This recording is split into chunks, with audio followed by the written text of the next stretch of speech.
today's episode, My Ghost Sister and Me. Hello everyone, my name is Kyle Price-Livingston. Welcome to another edition of the OK Review Show. This week I would like to talk to you about art and ghosts. Let's start with art. Art serves many purposes in our society. It's a means of self-expression and communication, but one of the most important functions that it serves, I think, is as a therapeutic tool. You may have heard the term catharsis before. Art has the ability to help you process negative feelings, letting you out on the other side feeling almost renewed. It's a really powerful tool in cases of trauma. There are some really fascinating examples. There's a book called Achilles in Vietnam, where a psychologist has Vietnam vets who are suffering from post-traumatic stress disorder read the works of Homer, and the way that they connected with the experiences of those soldiers, I mean, they are war epics, was really fascinating.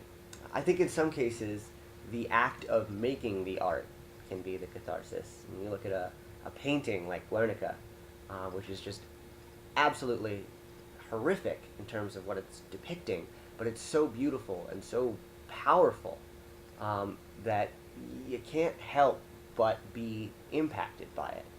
Now, I'm not equating My Ghost Sister and Me with the works of Homer or a painting like Guernica, but there is a connection.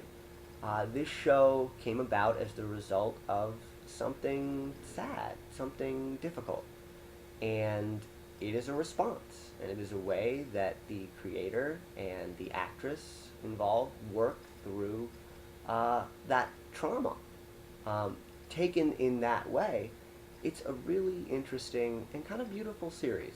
Before I talk more about it, though, we need to talk about ghosts.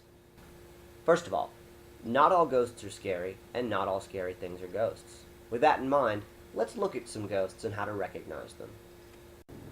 There are many things in this world which are not ghosts at all. Baseballs, floor lamps, Ms. Pac-Man arcade games, although that's a tricky one because it does have ghosts inside it. The first type of ghost on our list is the one that is most commonly depicted in modern media, the monster ghost. It is vicious, it is mean, it does not like you, it wants you out of its house, it doesn't want to talk with the Ouija board, it just wants you dead. The easiest way to recognize a monster ghost is if everyone around you starts dying. The second type of ghost on our list is almost as common. It's the poltergeist. Now this one doesn't usually have a form that you can see, but it picks things up, it throws them around the house, it will break valuable things just to be a jerk. Poltergeists are also not to be messed with. The easiest way to recognize a poltergeist is if things start floating around and you hear a little girl's voice telling you that there are poltergeists. The third type of ghost is probably the most dangerous, and it's the space ghost. No one knows exactly where this ghost came from, but we know it has powers. It is very strong. It wears energy bands around its wrist that it can use to blast people with. It can turn invisible. It doesn't have to. And it's capable of hosting a talk show and fighting crime.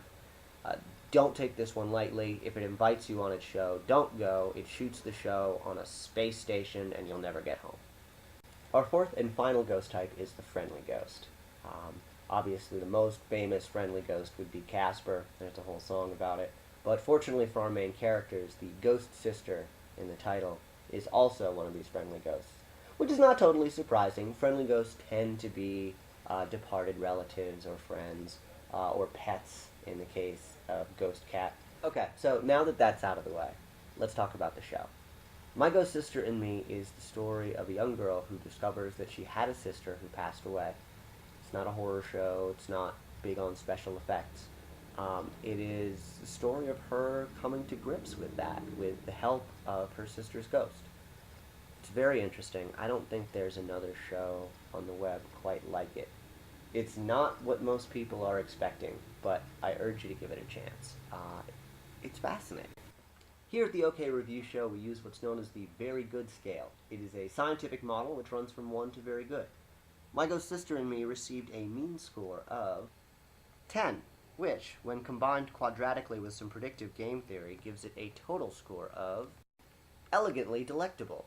Nice job, My Ghost Sister and Me crew. Elegantly Delectable is the highest delectable rating that a show has ever received. Alright guys, that brings us to the end of another edition of the OK Review Show. Thank you for watching. My name is Kyle Price-Livingston, and I will be back in a couple weeks with a review of something.